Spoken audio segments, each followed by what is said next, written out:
Little Red Rooster, part 2 we'll call it. A while back when I first started this YouTube channel, I think Little Red Rooster was one of the first songs I did. I just wanted something that would people would be able to pick up, and a nice, easy, recognisable riff. So hopefully by now what I'm thinking is all you people are out there ready for a bit more.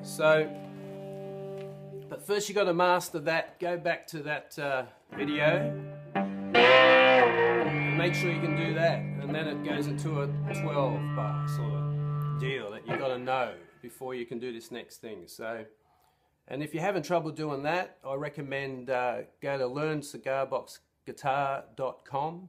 My mate Pat Curley doing some great stuff there, and he'll get you over those hurdles technically and things to be able to do that. And once you can do that, a lot of things open up for you. So you've learnt that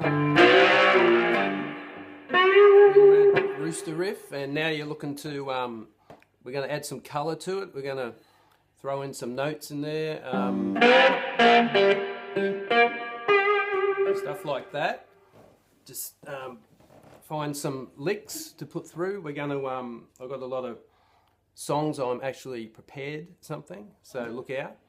Going to go through some versions of Little Red Rooster, because when I wanted to play the song, I had so many favourite versions of it. Like I love the Doors version. The Stones was around early, probably the first I heard, you know. Then when I started to I got old enough to sneak into pubs to see live music, I'd see Kevin Borage playing it quite regularly, and like standout versions. But then you go back to the original, and when you're going to decide to play it, I just went through and picked out my favourite bits, and then took it from there and made my own sort of version. So just about different versions and different keys, we'll talk about that. But anyway, here's a couple of little licks, as we call them, or I don't know who called them that. I don't know why they're called licks, but they're licks. Maybe Jimi Hendrix plays guitar with his tongue or something, something to do with that, I'm not sure, but here's some licks. So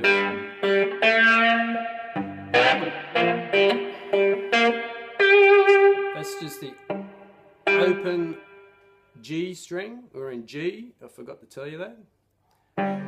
Well, that's what I showed Little Red Rooster 1 in G, and I perform it in G, but having done a little bit of further investigation, I might play it in A next time I play it, but anyway, we'll get to there. So,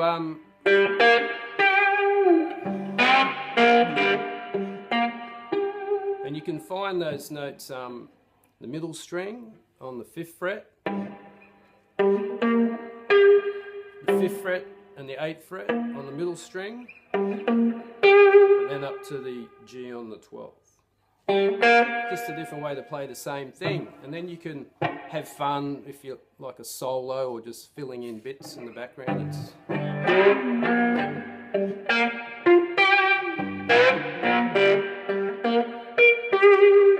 Just those sort of things. I was just open 3, 10, 12 the first time, and open 3, 15, 12 the second time. That's just the sort of thing we'll be looking at and hearing different versions. So let's start with the first one. Willie Dixon, he wrote the song. So I remember this come on recently, and I went, wow, I think that's the best version of Little Red Rooster. But of course, it's the guy who wrote it. But and there's the thing, it's in a different key. So if I taught you Little Red Rooster and you went on going G, it's not going to sound good. But that's where, you know, just because Nigel McTrustry told you it's in G, it doesn't have to be. So he's playing it in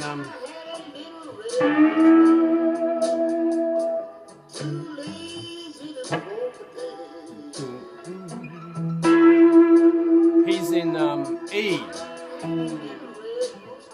On the A, the 2nd fret, 9th fret for E, so you can play along.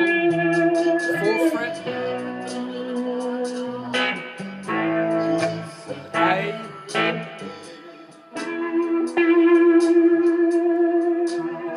So I would then retune my guitar to E, which would be E, B and E, to make it easier to play along. But so that's how you have a listen and see what key they're in. Or you'd go on the internet and search the chords or in the artist, and maybe you'll find it there. But maybe that person's wrong who put it up. So that's to trust your ear. So what's next? Stones, which I sort of based the Willie Rooster one on, sort of that riff in there.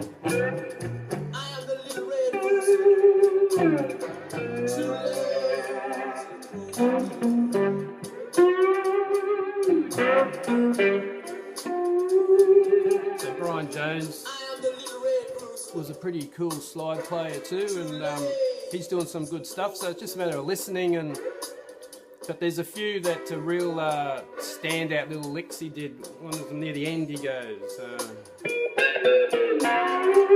like that.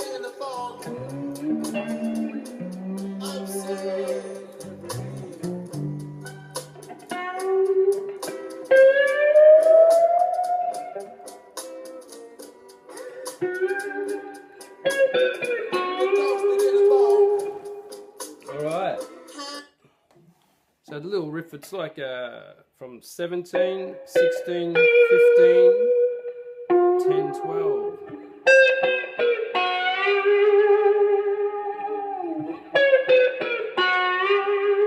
So another lick. Oh! Next, it's The Doors, which was a really cool version, and one I listened to a lot, and it had the harmonica really made that one. But Robbie Krieger, big fan of Robbie Krieger's.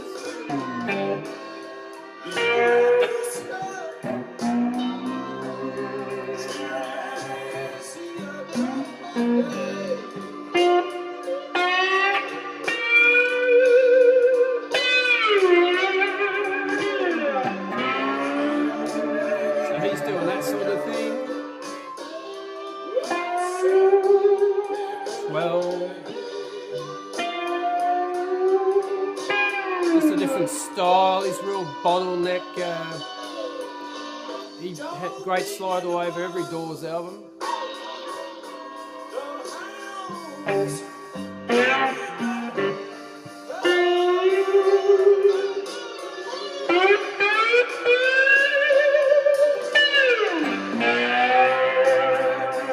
So you just play along and listen for those notes and try and copy it.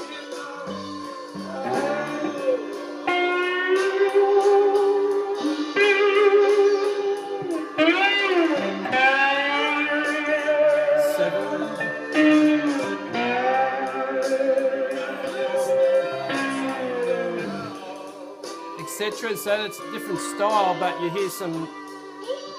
Here he goes. He's up there. A great spot that I aim for is between the 12th and the bridge. You just try and pick that middle spot and take it places. See what's next, eh? That's Robbie going off there. This is Kevin Borage.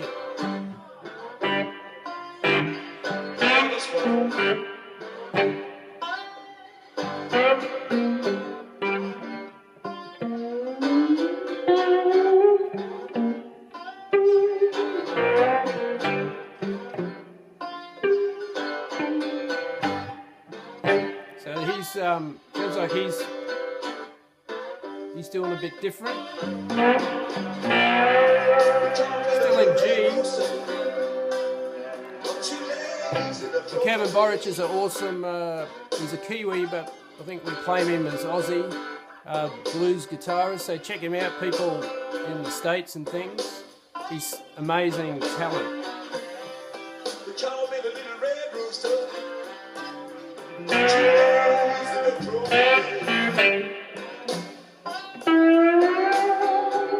So he's got a bit of that,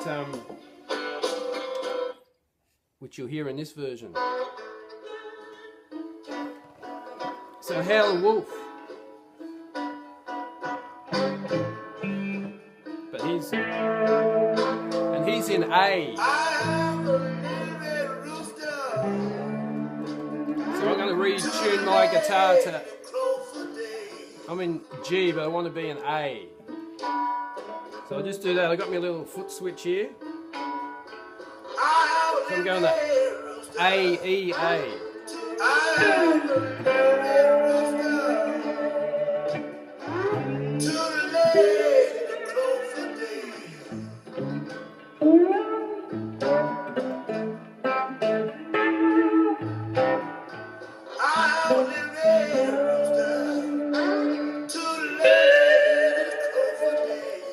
He's throwing in that when he goes up to the D on the 5th. When you're in A, you can get to that. That'd be the 17th fret. So you go. It's quite gettable. So it's a good one. That's. Here we go.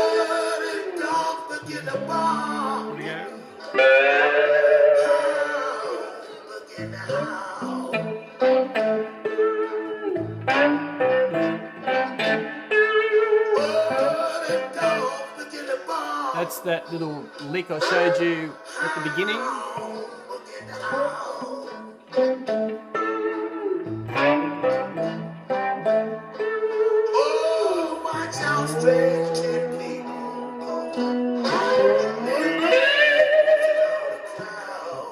Alright, so next we got... Oh, this is Howlin' Wolf London session, so they played it in A, pretty similar, well they would have been.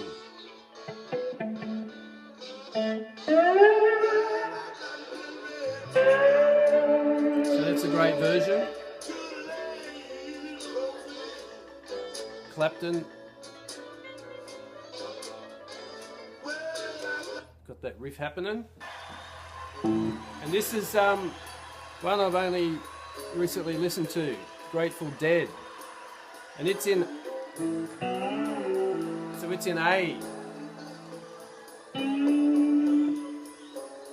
And don't forget when you're in A to get up. That's a good one.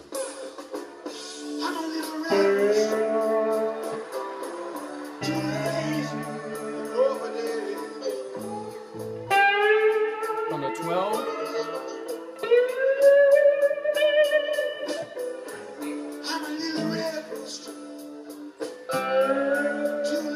That's 3, 4, 5. But he does it up here on the 15, 16, 17. 7, 5, and the riff. Sounds like these guys like the Stones version.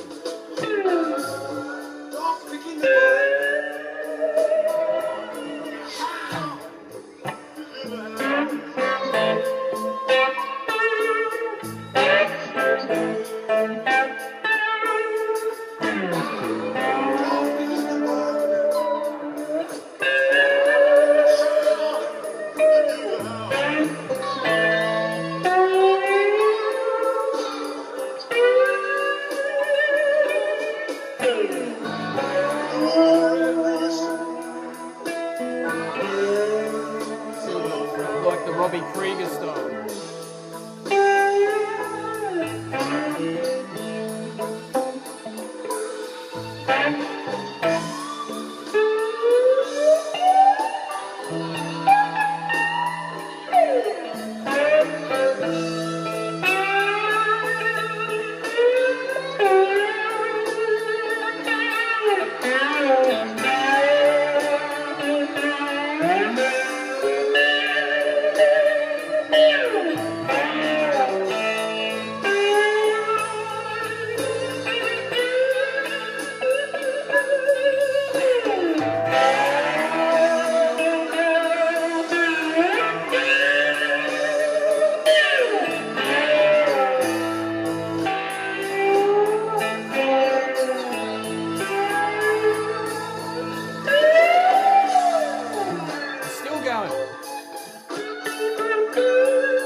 playing notes around your 3, 5 open. It's in A.